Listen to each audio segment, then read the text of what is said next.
इस देश में धार्मिक युद्ध भड़काने के लिए केवल और केवल सुप्रीम कोर्ट जिम्मेवार है। सुप्रीम कोर्ट का एकमात्र उद्देश्य है show me the face will show you the law. Supreme court अपनी सीमा से बाहर जा रहा है। सुप्रीम कोर्ट की सीमा यह है कि भारत का संविधान जिस कानून को बनाया उस कानून की उसको व्याख्या करनी है, और यदि वो व्याख्या नहीं कर सकती है और सब कुछ के लिए सुप्रीम कोर्ट जाना है तो इस संसद का कोई मतलब नहीं है, विधानसभा का कोई मतलब नहीं, उसको बंद कर दो। वक्फ कानून की इतनी चर्चा हुई, कुछ देर पहले ही बीजेपी सांसद वरिष्ठ नेता निशिकांत दुबे जी का एक ट्वीट आया। उन्होंने कहा कि अगर सारे कानून सुप्रीम कोर्ट को ही बनाने हैं तो पार्लियामेंट के दरवाजों को बंद कर देना चाहिए। इसको लेकर के जब हमने एक एक्सक्लूसिव इंटरव्यू उनका किया तो इस दौरान उन्होंने कहा कि जितनी जगहों पर हिंसा हो रही है वक्फ कानून को लेकर के, उसके जिम्मेदार सोली एक पर्सन है, सीजेआई संजीव खन्ना साहब। देखिए, ये बहुत ही इर्रेस्पॉन्सिबल स्टेटमेंट है, बहुत ही इसमें मैं कहूंगा गैर जिम्मेदार इस तरह का स्टेटमेंट है। हिंसा अगर आपको याद होगा तो सुप्रीम कोर्ट में मामला पहुंचने के पहले हो चुका था, इसलिए सुप्रीम कोर्ट के पहुंचने के बाद अगर सच पूछिए तो हिंसा कम हुई है।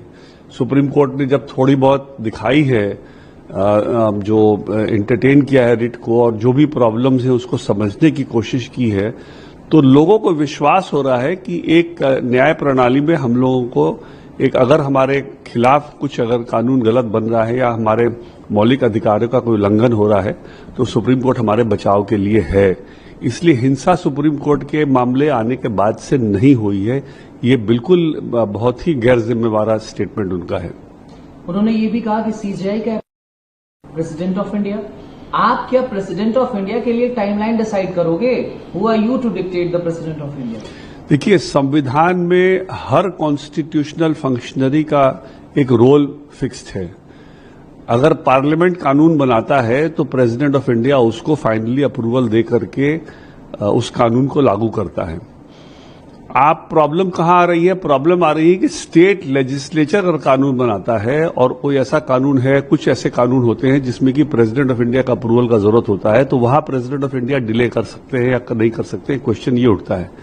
मैं उनसे सवाल ये पूछना चाहूंगा कि अगर पार्लियामेंट कानून बनाए और प्रेसिडेंट उसको सालों साल रख ले, यही वक्फ बिल मान लीजिए जब पास हो गया दोनों पार्लियामेंट से और प्रेसिडेंट उसको दस्तखत ना करे और रख ले, तो क्या इनको मान्य होगा? इसलिए ये इस तरह का कुछ भी स्टेटमेंट देना प्रेसिडेंट को के ऑफिस को लेकर के या सुप्रीम कोर्ट के टिप्पणी को लेकर के मेरे ख्याल से बिल्कुल मतलब कॉन्टेक्स्ट से बाहर का बिल्कुल चीज है, और फिर भी अगेन उसको मैं कहूंगा बहुत गैर जिम्मेवार स्टेटमेंट है। आर्टिकल 3 आईटी एक्ट के एबॉलिशन को लेकर के भी उन्होंने कहा कि कहीं ना कहीं ये वाजिब एक्ट्स थे, लेकिन सुप्रीम कोर्ट ने मनमानी तौर से इसको खत्म कर दिया, एबॉलिश कर दिया। देखिए, जो मैंने उनका इंटरव्यू देखा है वो ट्रम्प की चर्चा कर रहे हैं।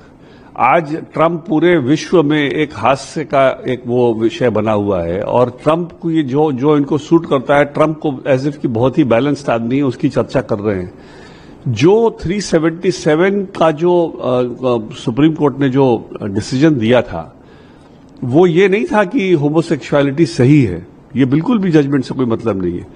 सुप्रीम कोर्ट ने सिर्फ कहा है कि उसको क्रिमिनलाइज ना किया जाए। एक आदमी का, एक औरत का अपना चॉइस है कि वो हेट्रोसेक्सुअल होगा या होमोसेक्सुअल होगा। अगर वो होमोसेक्सुअल है तो ठीक है, आप उसको सामाजिक भले उसको वो ना अप्रूवल ना दें, लेकिन उसको क्रिमिनल तो नहीं बना सकते ना। क्रिमिनलिटी कहां से उसमें आप कह सकते हैं? क्रिमिनलिटी बनाने का तो पूरे विश्व में आज के दिन ये क्रिमिनलिटी नहीं है, तो इसलिए 377 सिर्फ क्रिमिनलिटी की बात है, ये नहीं कि कोई होमोसेक्सुअलिटी को कोई सुप्रीम कोर्ट ने कोई स्टैंप ऑफ अप्रूवल दिया है। बिल्कुल गलत। मतलब ये बिना सोचे समझे अगर कोई स्टेटमेंट देता रहे और सुप्रीम कोर्ट की गरिमा को गिराने की कोशिश करे, तो मेरे हिसाब से हम लोग सबका एक उत्तरदायित्व बनता है कि कॉन्स्टिट्यूशनल स्कीम की जो रूपरेखा है उसको बरकरार रखें और देखें कि ऐसे गैर जिम्मेवार स्टेटमेंट्स जो हैं इनको जल्दी से जल्दी इनको वो किया जाए, मतलब निंदा की जाए इनकी। उन्होंने एक और इंटरव्यू के दौरान ही मैं पढ़ के आपको सुनाना चाहता हूं कि उन्होंने कहा कि शिव की बात होगी, ज्ञानवापी मस्जिद की बात होगी तो आप कहोगे कागज दिखाओ, और मुगलों के आने के बाद जितने मस्जिद बने हैं उनके लिए आप कहते हो कागज कहां से दिखाए हुए लोग। इस देश में धार्मिक युद्ध भड़काने के लिए केवल और केवल सुप्रीम कोर्ट जिम्मेवार है। सुप्रीम कोर्ट का एकमात्र उद्देश्य है show me the face will show you the law. ये भी बहुत ही, फिर से मैं कहूंगा, बहुत ही गैर जिम्मेवार स्टेटमेंट है। बहुत ही, क्या कहा जाए, इर्रिस्पॉन्सिबल अगर मैं वर्ड यूज करूं या और भी स्ट्रांग वर्ड यूज करूं उसके लिए। कोई भी पुराने जो चले आ रहे हैं, चाहे मस्जिद हो या चाहे मंदिर हो, उसमें कागज कहां से मिलते हैं? पुराने कुछ भी है वो यूजर पे ही होता है, उस समय के एविडेंस पे होता है। इसलिए किसी को कहा जाता है कि किसी में कागज दिखाओ किसी में ना दिखाओ, ये बिल्कुल अगेन गलत बात है। बिल्कुल ये बहुत ही गलत स्टेटमेंट है। मेरे हिसाब से ये जो एक अटैक सुप्रीम कोर्ट में किया जा रहा है, ये मेरे हिसाब से ये रूल ऑफ लॉ पर अटैक है।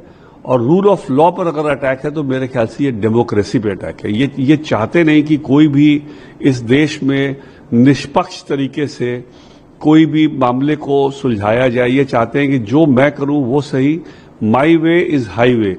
ऐसे नहीं चलता कोई भी, डेमोक्रेसी तो नहीं चलता ऐसे। सर, कोट करते हुए मैं अपना एक क्वेश्चन पूछना चाहूंगा। उन्होंने कहा कि सुप्रीम कोर्ट अपने दायरे से बाहर जा रहा है। और सर, आप इस पूरे रकस को कैसे देखते हैं? क्या ये लेजिस्लेचर वर्सेस जुडिशरी का मामला बनता जा रहा है? मेरे हिसाब से सुप्रीम कोर्ट बिल्कुल अपने दायरे में है। सुप्रीम कोर्ट का काम है कि लोगों के मौलिक अधिकार का अगर कोई उल्लंघन किसी तरह से हो रहा है, चाहे कानून से भी क्यों ना हो, उसकी रक्षा करना। और सुप्रीम कोर्ट उसकी रक्षा करने में उनके मौलिक अधिकारों के बारे में बात कर रहा है, सुनवाई कर रहा है।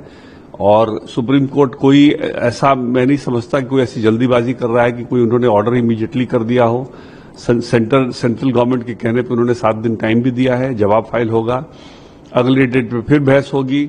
अगर सेंट्रल गवर्नमेंट अगर दिखा पाएगा कि जो भी हमने कानून बनाया है उसमें किसी भी तबके का कोई मौलिक अधिकार का उल्लंघन नहीं है, तो कोई इंटरिम ऑर्डर आदेश देने की कोई बात नहीं आएगी। अगर कुछ लगेगा कि हाँ इनका एक्सप्लेनेशन सही नहीं है तो उसमें अंतरिम आदेश भी हो सकता है। इसलिए कोई भी सुप्रीम कोर्ट की तरफ से मैं नहीं कहूंगा कि कोई भी अपने जुरिस्डिक्शन या अपने जो उनके कार्यशाली के प्रणाली के बाहर वो कुछ कर रहे हैं, वो बिल्कुल अपने दायरे में काम कर रहे हैं। इस देश में धार्मिक युद्ध भड़काने के लिए केवल और केवल सुप्रीम कोर्ट जिम्मेवार है। सुप्रीम कोर्ट का एकमात्र उद्देश्य है show me the face will show you the law. Supreme court अपनी सीमा से बाहर जा रहा है। सुप्रीम कोर्ट की सीमा यह है कि भारत का संविधान जिस कानून को बनाया उस कानून की उसको व्याख्या करनी है। और यदि वो व्याख्या नहीं कर सकती है और सब कुछ के लिए सुप्रीम कोर्ट जाना है, इस संसद का कोई मतलब नहीं है, विधानसभा का कोई मतलब नहीं।